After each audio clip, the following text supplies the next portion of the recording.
6 മാസത്തെ രാഷ്ട്രീയ പ്രവർത്തനം കൊണ്ട് ആയിരക്കണക്കിന് ആളുകളെ, കോടിക്കണക്കിന് ആളുകളെ സ്വാധീനിക്കാൻ കഴിഞ്ഞിട്ടുള്ള, ഇളക്കി മറിക്കാൻ കഴിഞ്ഞ രാഷ്ട്രീയമാണ് നമ്മുടെ ഇളയ ദളപതി തമിഴ്നാട്ടിൽ ചെയ്തത്. വലിയ രീതിയിലാണ് അദ്ദേഹം തമിഴ്നാടിനെ ഇളക്കി മറിച്ചത്. ഒരുപക്ഷെ തമിഴ്നാട്ടിൽ അദ്ദേഹം ഭരണം തന്നെ കൊണ്ടുപോയാൽ അത്ഭുതമില്ല എന്നുള്ള നിലയിലേക്കുള്ള പ്രകടനങ്ങളുമായി അദ്ദേഹം പുറത്തിറങ്ങിയപ്പോഴാണ് കരൂർ ദുരന്തം സംഭവിക്കുന്നത്. ആ ദുരന്തത്തിൻ്റെ പിന്നിൽ ഒരുപാട് നിഗൂഢതകൾ പറഞ്ഞു കേൾക്കുന്നുണ്ട്. അത് സെന്തിൽ ബാലാജിയെ പോലുള്ള MLA-മാരുടെ പേര് വരെ അതുമായി ബന്ധപ്പെടുത്തി വരുന്നു. 40 പേർ മരിച്ചു, ഒരാൾ ആത്മഹത്യ ചെയ്തു. അങ്ങനെ 41 കുടുംബങ്ങൾക്കാണ് നാഥനില്ലാതെ പോയത്. അവരുടെ കുടുംബങ്ങളെ ഏറ്റെടുക്കുമെന്നും അവർക്ക് പ്രതിമാസം 5000 രൂപ കൊടുക്കുമെന്നും മക്കളുടെയൊക്കെ വിദ്യാഭ്യാസം ഏറ്റെടുക്കുമെന്നും വൺ ടൈമായി 20 ലക്ഷം രൂപ കൊടുക്കുമെന്നുമൊക്കെ വിജയ് പറഞ്ഞിട്ടുണ്ട്. അതുപോലെ തന്നെ 10 ലക്ഷം രൂപ സർക്കാർ കൊടുക്കുന്നുണ്ട്. അപ്പോൾ ഫാമിലിയെ സംബന്ധിച്ചിടത്തോളം ആളുകൾ പോയി, കുടുംബനാഥന്മാരോ അല്ലെങ്കിൽ കുടുംബനാഥയോ, സ്ത്രീകളും മരിച്ചല്ലോ, കുട്ടികളോ ഒക്കെ മരിച്ചു. അപ്പോൾ അത് സംഭവിച്ചു എന്നുള്ളതല്ലാതെ കുടുംബത്തിന് സാമ്പത്തികം കിട്ടുന്നു, അങ്ങനെയെങ്കിലും ഒരു മെച്ചം ഉണ്ടാകുന്നു. എന്തായാലും തന്ത്രങ്ങൾ ധാരാളമായി മെനഞ്ഞുകൊണ്ടാണ് സ്റ്റാലിൻ രംഗത്തുള്ളത്. ഇതിനെ എങ്ങനെ മറികടക്കും എന്നുള്ളതാണ്. അത് കേസെടുത്തുകൊണ്ടാണോ, എന്താണ് ഇതിനകത്ത് ചെയ്തുകൊണ്ട് വിജയിയെ ഒതുക്കാൻ കഴിയുക എന്നുള്ളതാണ് നമ്മുടെ കരൂർ ദുരന്തത്തിന് ശേഷം ആര് ശ്രമിക്കുന്നത്? സ്റ്റാലിൻ ശ്രമിക്കുന്നത്, MK സ്റ്റാലിൻ ശ്രമിക്കുന്നത്. അതേസമയം ഒപ്പം നിർത്താൻ, TVKയെ ഒപ്പം നിർത്താനുള്ള തന്ത്രങ്ങൾ BJP മെനയുകയാണ്. അതും വളരെ രസകരമാണ്. ദുരന്തത്തെക്കുറിച്ച് പഠിക്കാൻ കരൂരിൽ ഹേമമാലിനിയുടെ നേതൃത്വത്തിൽ NDA സംഘം വന്നിട്ടുണ്ട്.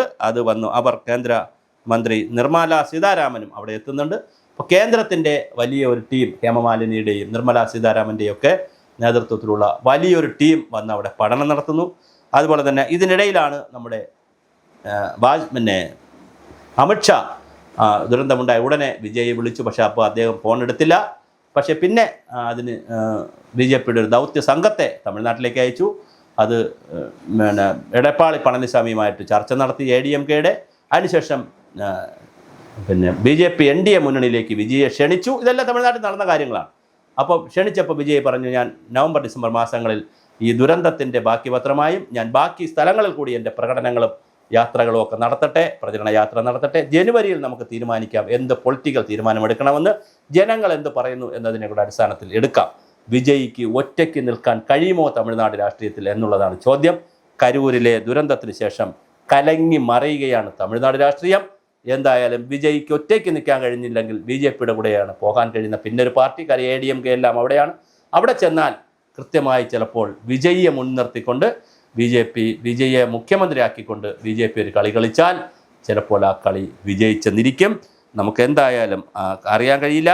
എന്തായാലും അവിടെ വിജയ് തരംഗം തമിഴ്നാട്ടിൽ ഏശിയിട്ടുണ്ട് എന്നുള്ള കാര്യത്തിൽ യാതൊരു തർക്കവുമില്ല. അത് കരൂർ ദുരന്തത്തിന് ശേഷവും അതിനു മുൻപും എന്നുള്ള രീതിയിലേക്ക് മാറും എന്നുള്ളത് മാത്രമേ ഉള്ളൂ. എന്തായാലും വിജയിയുടെ ആ ഒരു പ്രതാപം തമിഴ്നാട് രാഷ്ട്രീയം ഏറ്റെടുത്തിരിക്കുകയാണ്.